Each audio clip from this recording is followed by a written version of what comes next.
You are tuned to 90.3 WZBC in Newton, and it is now time for Expanding Awareness, in which I most often do present live interviews regarding some aspect of the paranormal, or I might feature holistic health topics, and we cover animal rights and progressive ideas and environmental issues from time to time as well.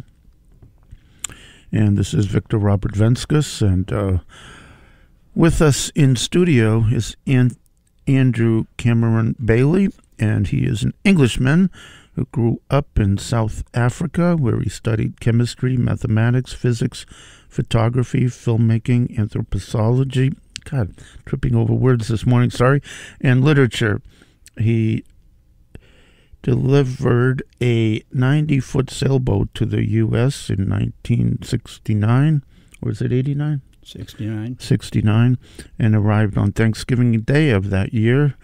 So he calls himself a latter-day pilgrim, and he lives in Colorado Rockies with his life partner, Connie Baxter Marlowe, who is a Mayflower descendant, and she is here as well, and she is a co-author of The Trust Frequencies, and also produced a film called Seeds of Freedom, Vision for America. And we're going to discuss Pilgrims and Puritans and what difference they have made in the world, especially their influences on Native Americans. Good morning to you folks. Good morning, Victor. Good morning, Victor. Ooh, Wonderful to be back on your show again. Okay, I know it sounds like a kind of a stupid question, but let's begin. What is a pilgrim? in the sense of the Native American history. Well, you opened it with saying the influence of the Pilgrims on the Native Americans, and our work is to do with the synthesis between the two during the first 50 years of peace and friendship that existed in Plymouth from 1621 to 1675.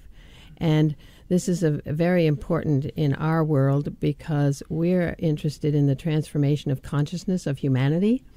And we feel that the Mayflower Pilgrims, you asked who was a pilgrim. I guess you're referring directly to the folks that came over on the Mayflower, who Yes. are called the Pilgrims. Well, in our world, they made a huge step forward for humanity in the evolution of consciousness because they stood up to an absolute monarch, King James, and committed treason by not attending his Church of England. How dare they? It was against the law not to attend the Church of England. This is a very big deal in the evolution of consciousness of humanity.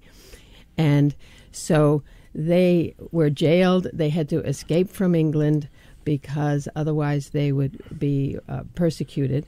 They went to Holland, where there was indeed religious freedom and political freedom, because they were seeking not only religious but political freedom as well. And then they ultimately, after 12 years, came to this country, to America, where they met Massasoit and the Pokanoket Wampanoag Indians and created a peace treaty that was to last 54 years. And during this time, what we're saying is there was the first great synthesis between European colonists and the American Indian. And that was that these people lived in peace and friendship and exchanged ideas and understandings, etc., that gave birth to the American mind, spirit, and democracy. There's a whole new conversation around what happened in Plymouth in that first 50 years, which is, in fact, the origin story of this nation. So that's very, very important for this nation, that we understand that something exciting, something unusual, an exception to the human condition happened right there, right then. It didn't last beyond that 54 years, and it went into subsequent, problems,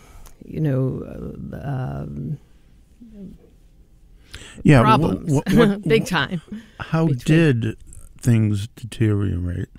And what would be a reason for that between the Indians and Pilgrims or other white guys? Well, what we like to emphasize is what went right, okay? But we do want to talk about what went wrong. Yeah, okay. We can't gloss it over either. Yeah, and we're also here to talk about Andrew's novel that he's written, The Mayflower Revelations, where we've been working very hard to bring this story to light.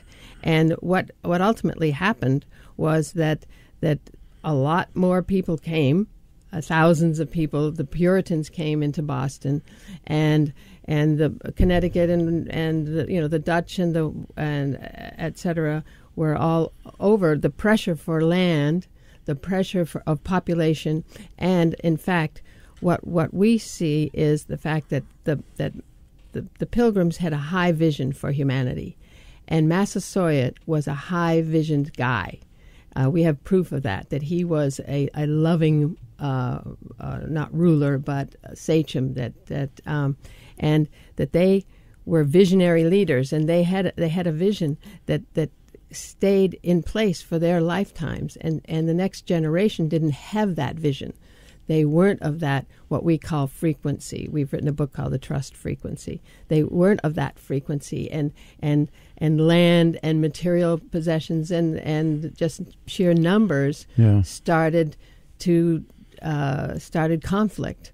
And King Philip ultimately, who was Metacomet, who was the son of Massasoit, ultimately declared war and went into the homes and murdered the Pilgrims, whom they had been in friendship with for 50 years. And this started a horrific war, which really hasn't ended yet in some ways, because it after King Philip's War, the Native Americans basically disappeared from history. And because that's just what happened. And so what we're doing is we're bringing the Native understanding of the nature of the universe through our book, The Trust Frequency, which is an indigenous cosmology, quantum science synthesis. Well, our effort is to bring what the Native people have yet to bring to the world now for the future. So our work is to bring balance and to show the high side of everybody and what has been given birth from that. And what we call the second great synthesis is when the great law of the Iroquois came into the Constitution. And so we call that the second great synthesis. And the third synthesis we're calling for now, coming into our hearts. And what happened here in Boston on Monday was very exciting, because there was the Wampanoag Thanksgiving Unity reception. I don't know if you're aware of that, at the State House. No. But it was between the state representative Vieira, David Vieira from Falmouth, who works very closely with the Wampanoags, and Chairman Cedric Cromwell had put together this reception to honor the unity that occurred during that 50 years, saying, look, this country started that way.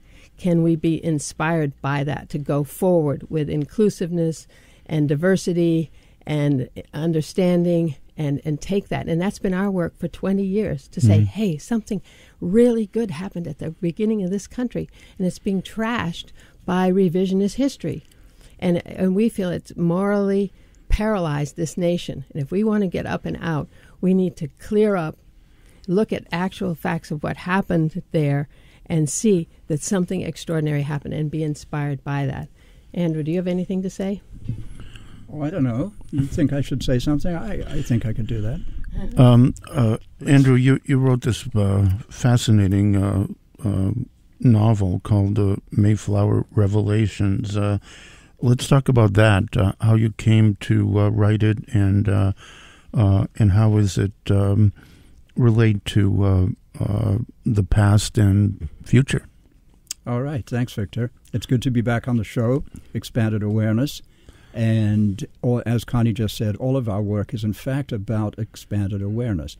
And something happened almost 400 years ago that had to do with, you could almost say, the seeds of democracy coming across the Atlantic Ocean on a little ship called the Mayflower. Just 102 people half of them died the first winter. And those people who survived actually planted those seeds that grew into what became the United States of America. And a part of that process had to do with a synthesis or a coming together between those people who now we call pilgrims. They didn't call themselves pilgrims back in the day.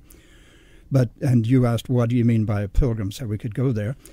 A pilgrim is someone who takes a journey, who undertakes a journey, very often a spiritual journey. If I'm a Muslim, I'm required to go to Mecca at least once in my lifetime. That's a pilgrimage. They made what turned out to be a pilgrimage that they had no idea lay ahead of them. They didn't come here intending to form another country. They came in search of a situation where their own community could exist in freedom of expression, freedom of conscience, political freedom. And what's going on there? Connie's showing something to me. Well, I'm just telling you, I mentioned the Mayflower Compact. All right.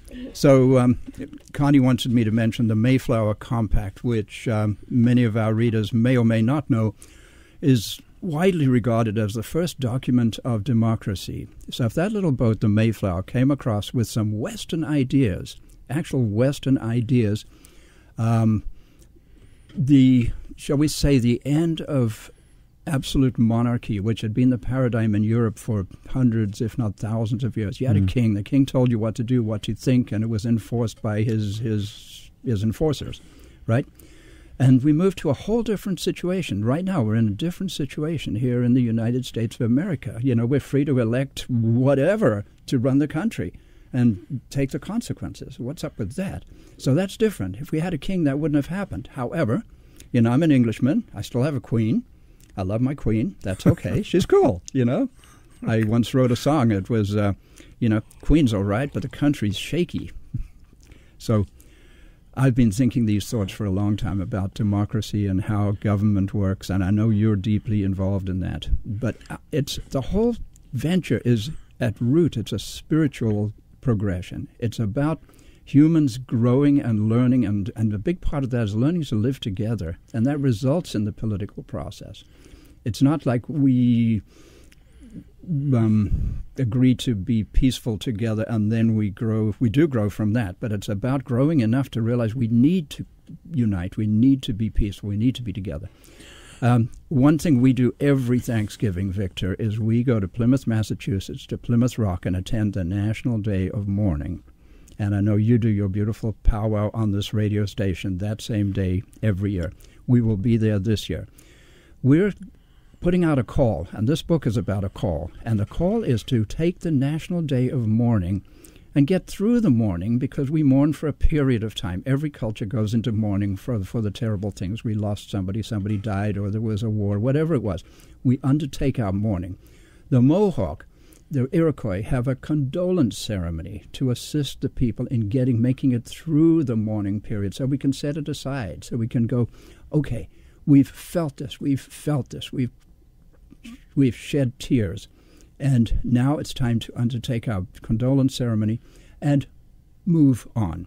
So the idea presented in this book, ultimately, and I'm giving away the thing that happens on the last page, is that in the year 2020, the National Day of Mourning changes its name, and changes its name as a result of a Mohawk standing up on that stage there at Plymouth Rock and saying, people, have you had enough of all this division, of all this hatred?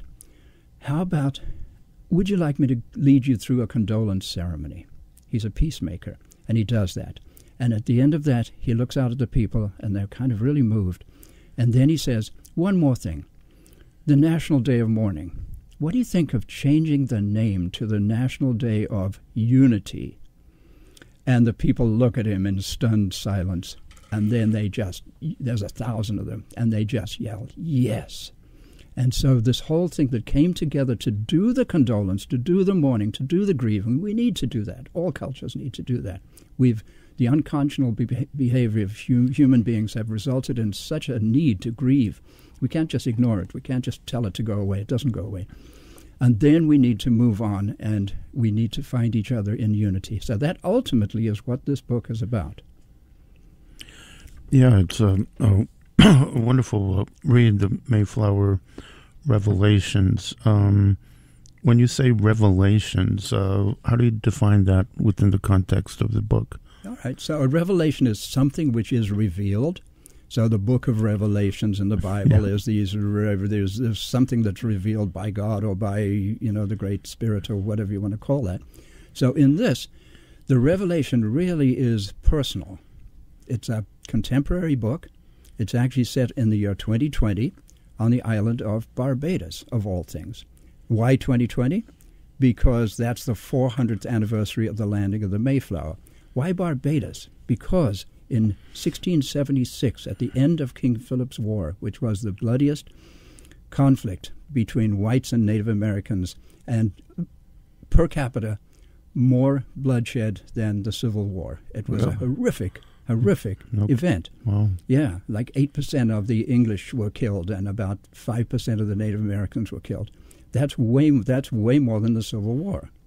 Okay, it's a big, big deal, and those wounds are alive today. Connie said we're still feeling that. It's amazing and beautiful that the Mashpee Wampanoag this very week, on the 13th at the State House, issued a call to unity.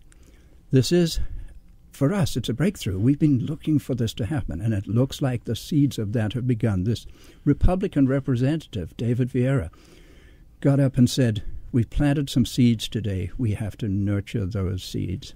So this is about nurturing those seeds of unity.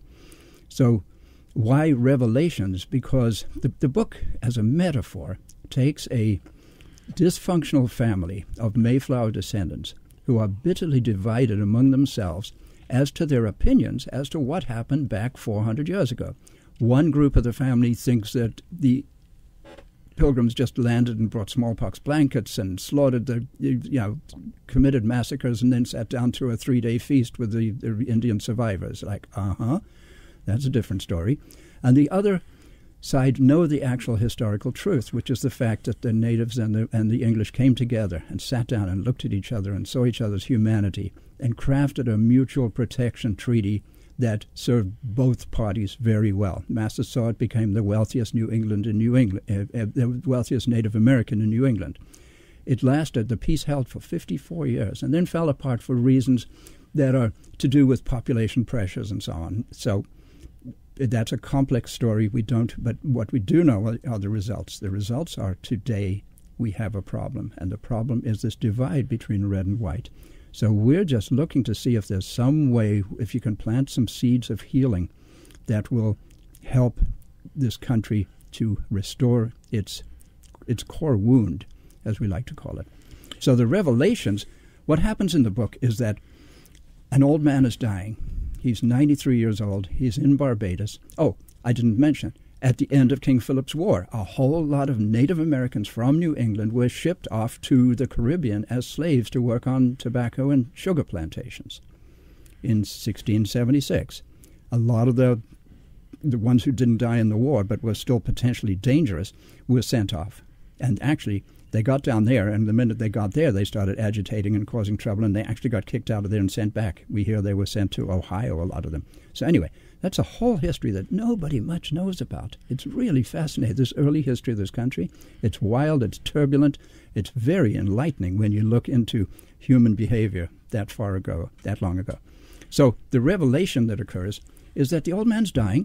He starts talking to someone on the other side. Have you ever heard people are dying, and there are people coming from the other side. They're seeing through the veil or whatever that means, and it's their wife or their mom or their grandfather or something showing up. It's none of the above. It's a Native American woman ghost from 400 years ago who comes through to the old man as he's dying, and she has a message for the family, especially for the granddaughter who's flown down from Maine to be with the old man as he's passing away in Barbados. And the message is, there's something in the cellar of this house. The family's owned the house since 1659. It's an ancient plantation manor. Down in a cellar, under the cellar, where during the slave rebellions of the 1700s, the rebel slaves dug a secret hideaway under the very home of the owner of the plantation. And they hid down there, and they hid their wounded people down there. A lot of people died. About 1,100 people died during those that slave rebellion in Barbados, which was the beginning of the end for slavery throughout the whole British Empire. So it was a very significant event. So this story wraps that in. But in that hole under the cellar, there's nothing in the cellar. Nobody knows there's a secret sub-cellar until they hear that the floor is kind of hollow over here, and they scrape away the sand. It's a dirt floor. They scrape away, and they discover that there's a trapdoor. They go down the trapdoor. So, it's like a Stephen King in a way. We've got ghosts and we've got trapdoors, and down there are 7 skeletons. So we've got skeletons as well. But what we also have is an old sea trunk, an old sailor's sea chest that's leather, and it's held together by iron corner pieces that are rusted. The whole thing's collapsing. It's falling apart. But in that trunk is an old Bible, an old 16th century, early 17th century Bible. Except it's not a Bible. It just looks like a Bible. It's a fake Bible. It's a blank journal.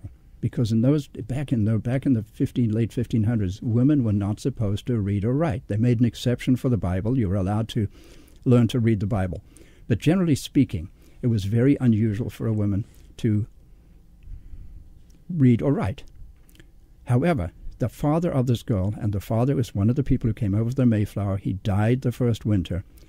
He and his wife and his son and his manservant all died the first winter, leaving one 16 or 17-year-old young lady as the sole survivor of that family who came over. Mm-hmm. And so this is a fictitious story about that girl who survived and remained here. She ended up marrying John Alden, and John and Priscilla Alden are the subject of Henry Wadsworth Longfellow's famous poem, The Courtship of Miles Standish.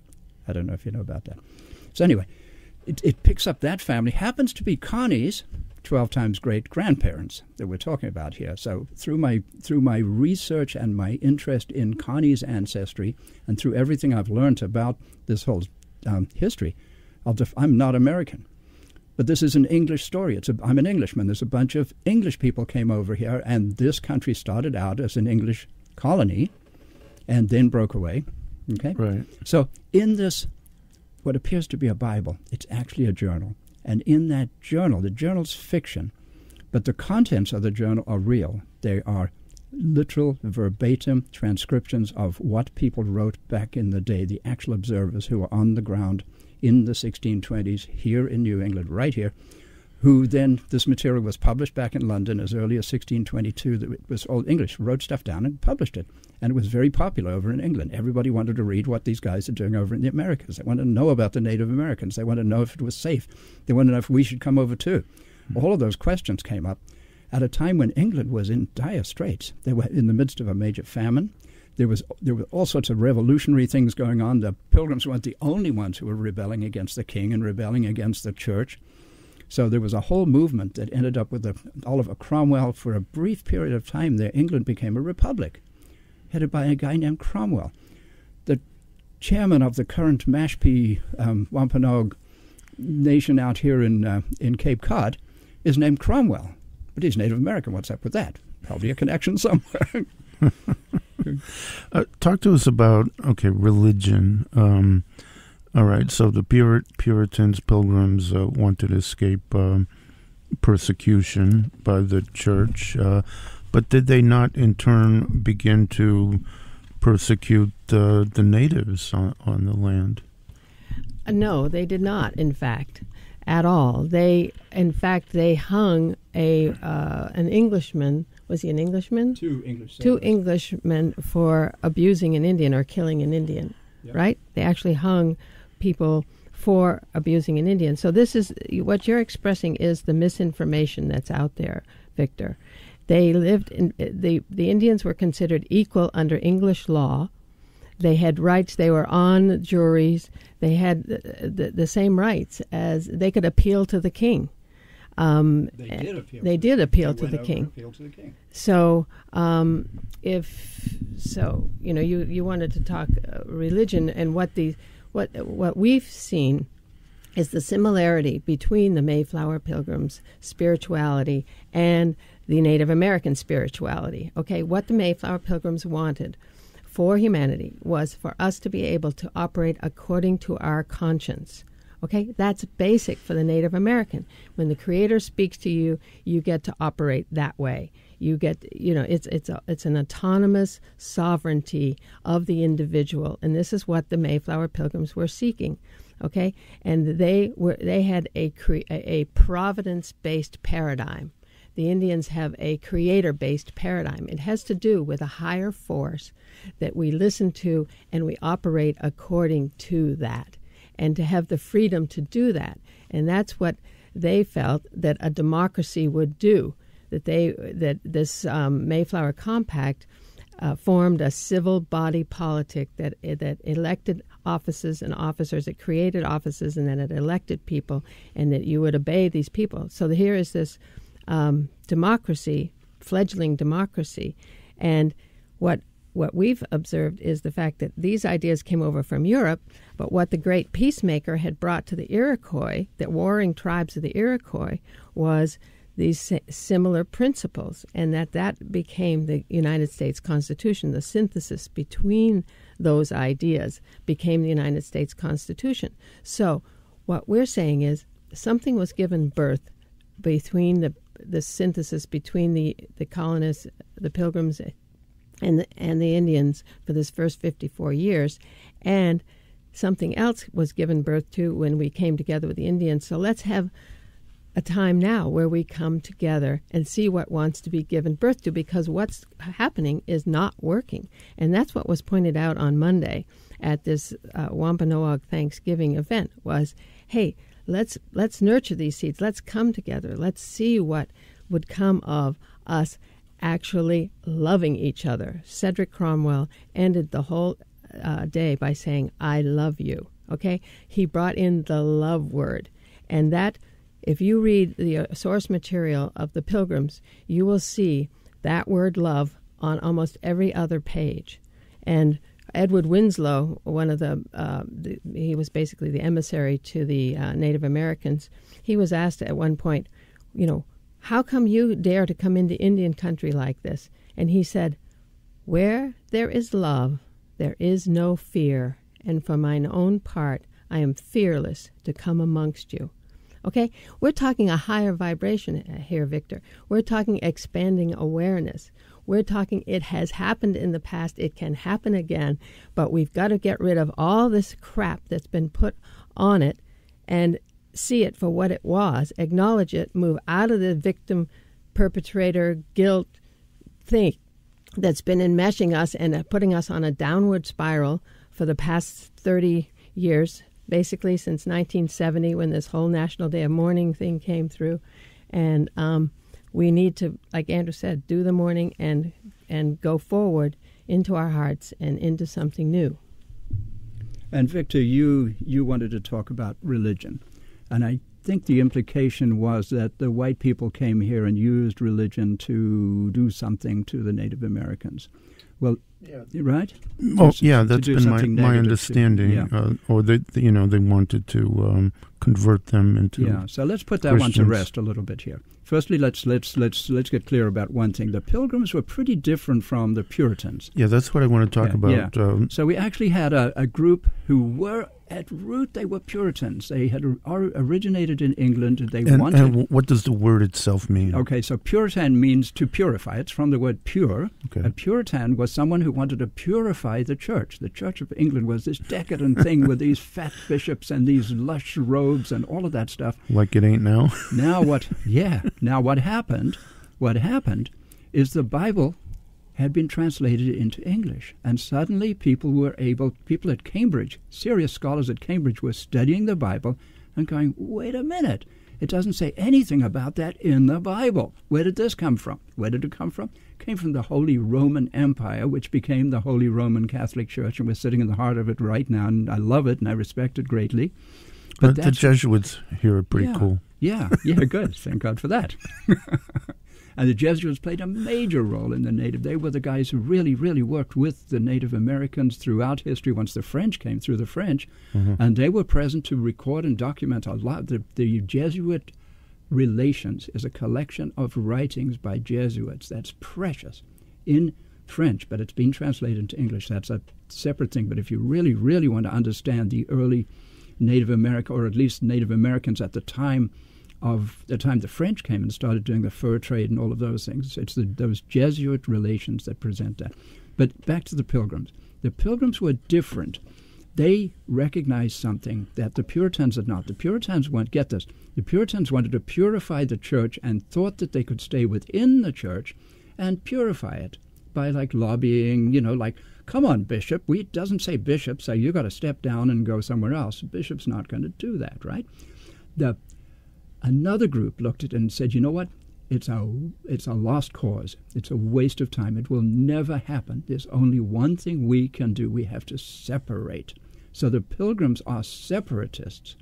So they started out with this. They have the same basic religious beliefs that you'll find in the English translations of the Bible, but they had a different approach, a different political way, if you will, as opposed to trying to negotiate a shift within the Church of England back in England. They decided to separate. What they did is they started holding their own little church meetings. That was illegal. That was because there was no separation of church and state. It was illegal to do that. You were actually giving the finger to the king by holding a religious gathering in your house and having your friends come over. You couldn't do that, and they were getting busted for it. Yeah, and they had the covenant of 1606. That they had this covenant with the Creator that they created, the covenant with God, and this was a very serious matter for them. And I just want to read you that covenant.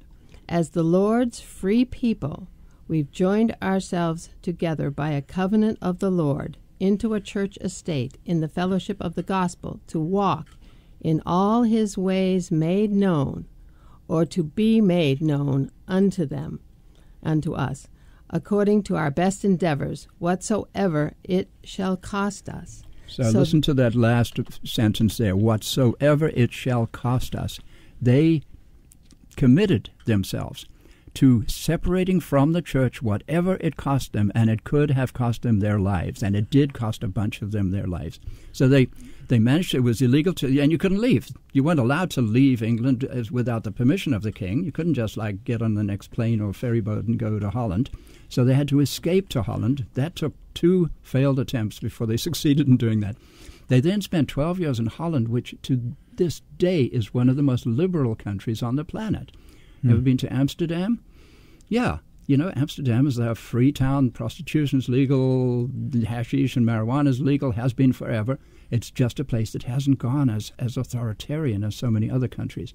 So Holland liberalized the Pilgrims, I believe. But there was a treaty in place, a truce in place between Holland and Spain. Spain is Catholic. Holland was open to whatever. Catholics were welcome. Protestants were welcome. Everybody was welcome. You could make up your own religion and be welcome, right? and people were busy making up their own religions. They read the Bible, they interpret, they say, hey, they didn't get it right. We're going to do it right. Now we're going to, and that's where this whole slew of how many Christian Protestant churches are there now? There's hundreds or thousands or something. So they come over here with this liberal, they're different.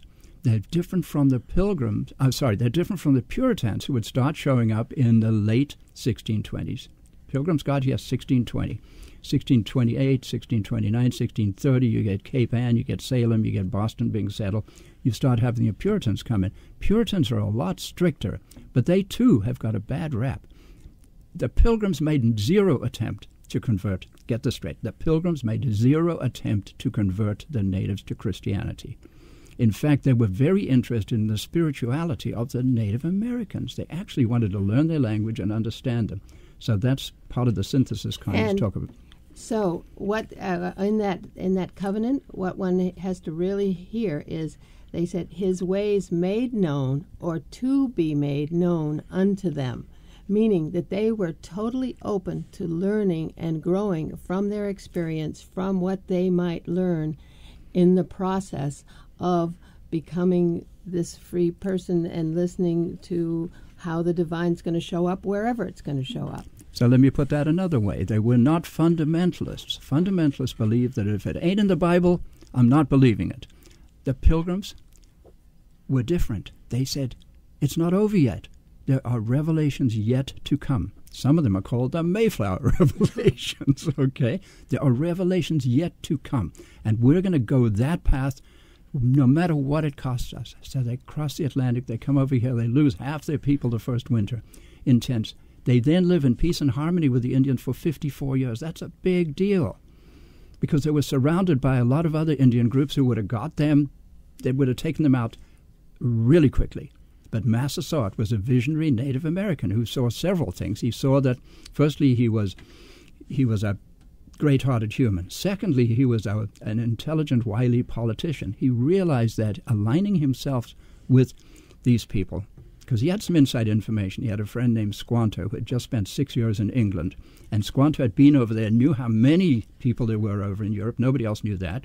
Knew what kinds of weaponry they had, knew how powerful and influential they could be, and he also knew that they were coming, that there was this interest in colonizing. So Massasoit actually had some behind-the-scenes information that none of the other Sachems and Sagamores and Native American leaders had.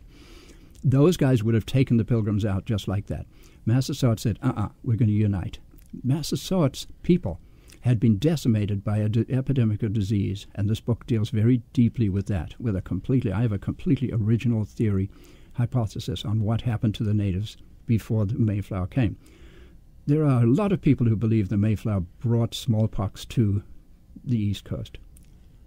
There was an epidemic. It wasn't smallpox. It was something else. It happened between 1616 and 1620. 1616 and 1618. The Mayflower arrived in 1620. There's no way they could have had anything to do with what happened. They arrived in the aftermath of a terrible plague, an epidemic. Massasoit. And what was that? That's a whole story, and it's very well. In fact, there's an appendix to this novel, and that appendix is actually an academic treatise or white paper that I have written that's up for publication at this point. And it's a complete rethinking of that whole. It came down from the north. It was a form of bubonic plague. It was not smallpox. It was not yellow fever. It was not leptospirosis, which is one of the theories. It was not influenza. Think about influenza. It could have been influenza. It came over the Atlantic with French fur traders up north, and then there was a war that nobody talks about called the Tarentines' War. There was a brutal war between northern Native Americans and other Native Americans immediately to the south, up north, in what the present-day Canadian Maritime provinces. It was a war over fur trading rights with the French. Several groups wanted control of that. And it got violent. It got seriously violent. The Massachusetts people here, Massachusetts, singular, headed by a Sagamore named Nanapashima. Nobody's heard about this. The most powerful native group here in 1610, 1614, was the Massachusetts Federation. And the Massachusetts Federation was allied with the Penobscot, a part of them, up north in present-day Maine. They were allies. And when this war broke out, and then the guys from the north actually came and killed the head and the whole family of the Penobscots, these guys from here, right here in Boston, went up north to help. And they got themselves into big trouble. They were successful. They killed a bunch of the northern guys. They grabbed a bunch of their women and children and brought them back down here, which caused a massive problem. It caused a problem they couldn't imagine because those guys up north had something that Indians down here did not have. How did the Indians down here travel on water? It's called the mashoon. It's a hollowed-out log canoe. It's a mode of transport on the water. It's a big, heavy, slow, ponderous, hollowed-out log. How do the guys up north travel on water? They're birch bark canoes. That's like the difference between an F-16 fighter jet and a World War I biplane. Seriously, Snoopy and the Red Baron versus contemporary, U.S. Air Force devices. You have no chance. These guys came down from the north, and they brought the disease with them. That's my theory. So it wasn't... I never understood the thing about giving the natives blankets with smallpox. I mean, how would they themselves not get infected? That's a great question, Victor. I mean, we travel, as you know, coast to coast. We're in California, we're in Colorado, we're all over the country, and there has been a campaign of misinformation, and I'm not going to name names, but I know exactly who it emerged from, where it emerged, which academic facility it emerged from. It was to what end? I mean, why? God, why misinformation? Why bother? How about the propagation of racial hatred? I mean, that's wild. I can't imagine that, but some people seem to be into that. So there was a fake Native American academic who got himself to be the head of an ethnic studies faculty at a university. He was a Native American. He was not a Native American. He was a fake Native American. He pretended to be a member of a certain Cherokee-aligned tribe, I believe. Was it Cherokee? Anyway, this guy, single-handed, he wrote 7 books. He misquoted all kinds of other academics who eventually rose up and said, wait, that's not what my book said. He did these things that looked like academic citations. People say stuff, nobody goes behind the scenes and does the homework, does the research. So this guy single-handedly changed the thinking of America around that. Now, the first mention of smallpox blankets is 1683 during the French and Indian Wars, where Amherst, ever heard of Jeffrey Amherst? Ever heard of Amherst, Massachusetts, or Amherst College, right? Oh, sure. That guy, that governor, in the midst of this war, had enough of the Native American troubles they were having. He was trying to have a country that's working well, wants everybody to be in harmony, but there's war, and the French are instigating that war every chance they get because they want the whole territorial thing between England and France, New France versus New England. It's complex. But what Jeffrey Amherst does is he writes to his general, whose name is Bouquet, like a bouquet of flowers. We happen to know some descendants of that General Bouquet out west.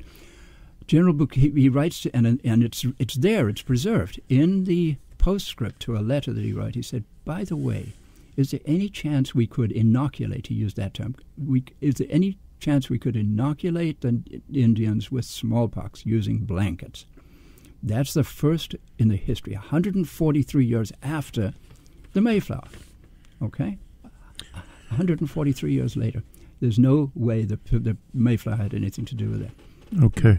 I want to remind you that you're listening to Expanding Awareness, and this is Victor Robert Venskis, and with us in studio is Andrew Cameron Bailey, author of the Mayflower Revelations. And also we have with us Connie Baxter Marlowe, and she is author of The Trust Frequencies and worked on a film called Seeds of Freedom, A Vision for America. And I want to open up the phone lines here now at 617-552-4686. 617-552-4686 for your questions, comments, and opinions about what you have heard so far. And I want to remind folks to keep it ringing. We have several lines, and I'll push that button when it's your turn. Good morning. You're on the air with Andrew and Connie. Whoa, I'm not getting you.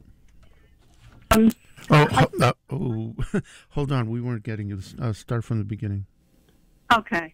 Hi, Victor. This is Linda. Hey, Linda. I'm just aware that there's been a lot of extermination, which is like genocide, going on, and is continued to look for a way to annihilate Native people, not only in this country, but like all the way around the Caribbean. Was like shortly after white men came, 15 million Indians were exterminated. And they're exterminated because they had resources these people, white people, wanted. Now, I'm not saying the Pilgrims were all terrible people or anything of that nature, but to glorify a small amount of people like that and excuse all the rest of the things that were brought with the Pilgrims like a plague, please address that. All right. I'm going to tell you a story, and I'm sorry there's a piece of information you may not want to know, but that's okay. I do not disagree that the Native Americans have had a horrifically tough time since the first coming of the white man, and that would go back to 1492 with a guy we think of as Christopher Columbus, right? Christopher Columbus and the Spanish did some horrific things down in Central America and South America, and I'm not an expert on that. I know an awful lot about New England and what happened here and what happened before the coming of the white man in this part of the world, because in order to understand it, in order to understand what happened after the Mayflower, we need to know what happened before the Mayflower. I've really studied that. Don't know a whole lot about what happened down south. I have a feeling a lot of it was horrific. But as far as diseases, one of the problems of human migrations, that was the period, it was the very moment at which, Columbus discovered America. Well, it was already here and it was already inhabited. But he was the first European that we know of to get here and say, hey, people, there's something across the ocean, and we're calling it America. 1492, he and his crew landed on Hispaniola, present-day Haiti and the Dominican Republic. They spent about 3 or 4 months before going back, leaving a group of about 50 Spanish men there to establish something, went back to tell the king what was up. There was no email. You couldn't write a letter. You couldn't phone him. You had to go. They went, and they took something back with them. And what they took back with them was a disease that everybody has heard of, but nobody knows where it came from. And that disease is syphilis. Syphilis is an indigenous Native American disease that goes back at least 1,800 years here, and that's really, really easy to evidence because you just go and you find skeletons and you can tell when somebody died of syphilis. It does things to the bones. It's very obvious. So syphilis actually came the other way. The very first disease to change coasts or to go across the ocean went the other way. Within 12 years of 1492, syphilis was all the way to China because now we had all these boats and ships and fishermen and traders traveling all over the planet. So that's one thing that happens. Nobody is blaming the Native Americans for that. Nobody thinks the Native Americans did that intentionally. It was the sexual activities of Columbus's crew with the warm, loving, beautiful Native American ladies they met that resulted in that. That's horrible. That's a disaster. Can't blame anybody. Same thing happened with the diseases. When the Spanish came down south, they certainly brought European diseases with them, such as smallpox, the plague, whatever. To this day, someone can come over from Africa and bring Ebola or, ever had the flu.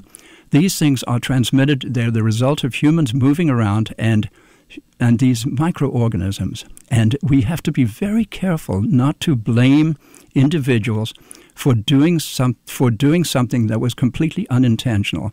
If I, take you out to dinner and you've got the flu and I end up coming down with the flu, what am I supposed to hate you for the rest of my life? That's not it.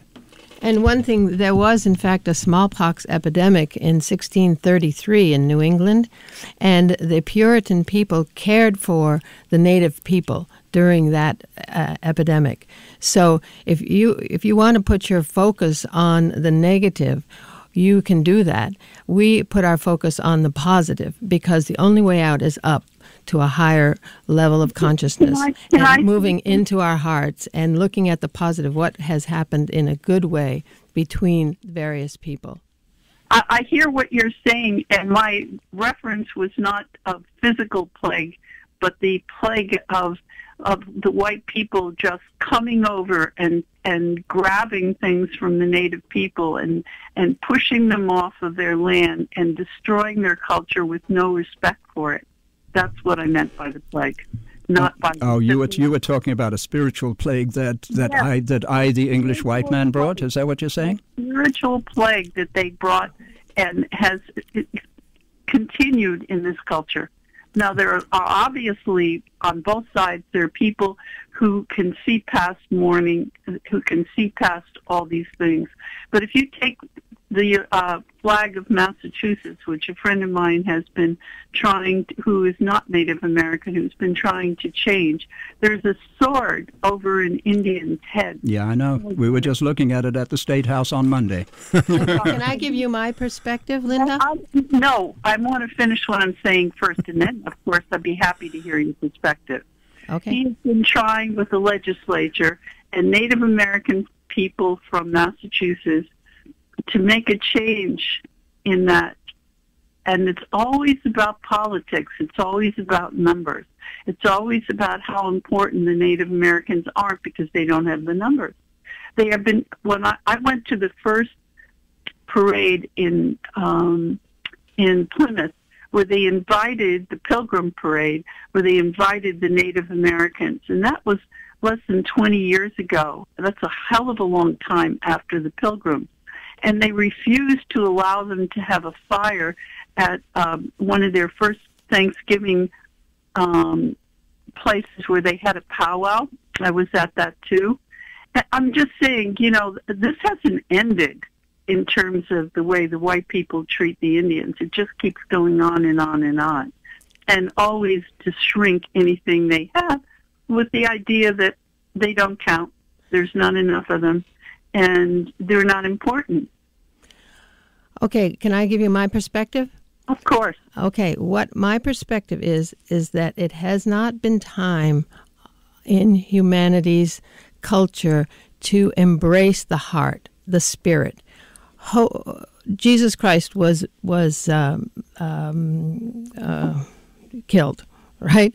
And so was John Lennon, and so was Mahatma Gandhi, and so was Martin Luther King.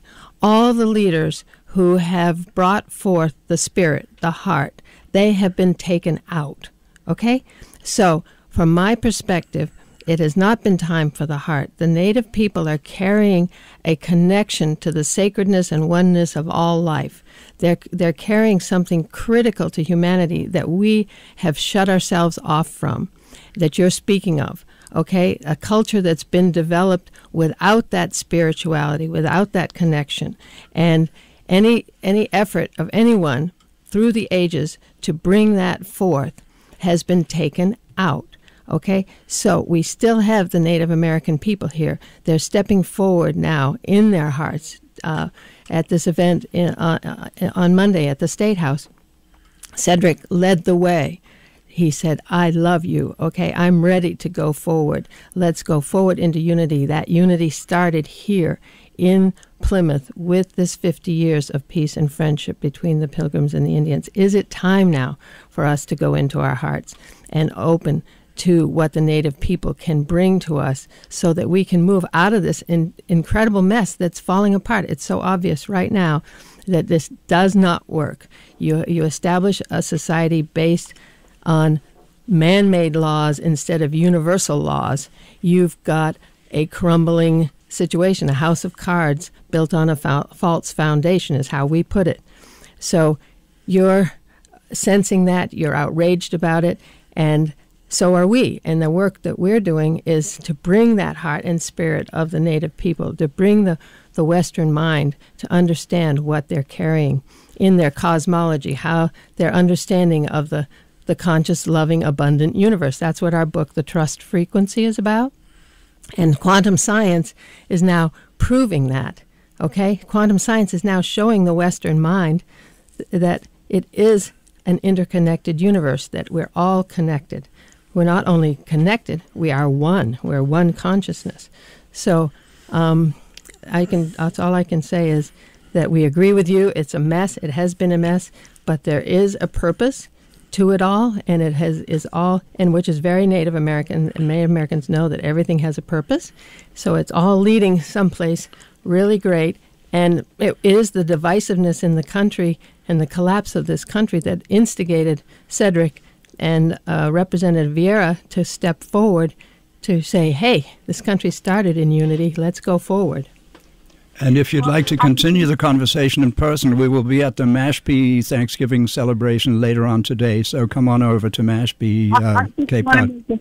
I want to make a final comment that I think you represented yourself much better in your rebuttal to me than I heard anything else today. So thank you very much. Yeah, Linda, and we look forward to talking further. Okay, thank you so much. We have a website. You can go on our website, thetrustfrequency.net, thetrustfrequency.net, or first50years.us, first50years.us, and you can contact us through that, either one of those, and we'd love to continue the conversation. Okay, we have another caller. Good morning, you're on the air. Hi, this is Jesse. Hey. I call Victor every couple of years, and my questions are taking a big twist. Okay.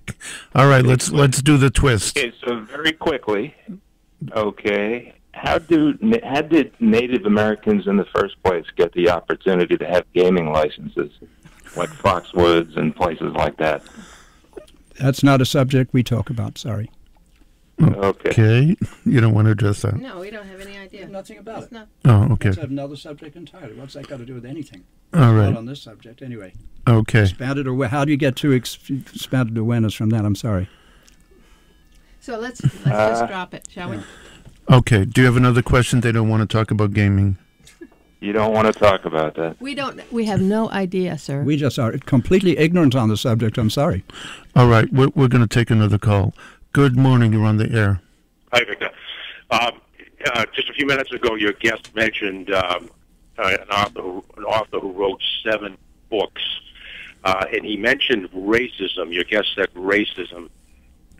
That would have been racism against European Americans or European settlers.